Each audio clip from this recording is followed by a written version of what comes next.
உலகில் எதுவும் நடக்கலாம், எதுவும் எடுக்கப்படலாம். எந்த ஒன்றையும் அல்லாஹ் எடுத்தாலும் அது உங்களுக்கு நலவுதான். எந்த ஒன்றை அல்லாஹ் உங்களுக்கு கொடுத்தாலும் அதுவும் நலவுதான். மனிதன் அறியாதவன், அல்லாஹ் ஒருவன் தான் அறிந்தவன். நோயில் சோதிக்கப்படுகிறீர்களா? பொறுமையோடு இருங்கள். செல்வத்தை எடுத்து அல்லாஹ் சோதிக்கிறானா? பொறுமையோடு இருங்கள். அல்லாஹ் உயிர்களை பறித்து நீங்கள் விரும்பக்கூடிய நேசிக்கக்கூடியவர்கள் எல்லாம் மரணிக்கிறார்களா? பொறுமையோடு இருங்கள்.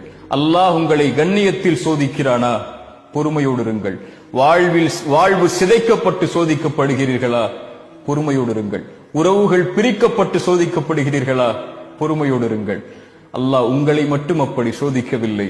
அல்லாஹ் அவனால் தேர்ந்தெடுக்கப்பட்ட நபிமார்களையே நோயால், உறவுகளை பிரித்து, சிரமத்தால், செல்வத்தை கொண்டு உயிர்கள் பிரிக்கப்பட்டு அல்லாஹ் சோதித்திருக்கிறான். குழந்தைகள் இல்லாமல் அல்லாஹ் சோதித்திருக்கிறான். குழந்தைகள் இல்லையா உங்களுடைய வாழ்வில்? பொறுமையோடு இருங்கள்.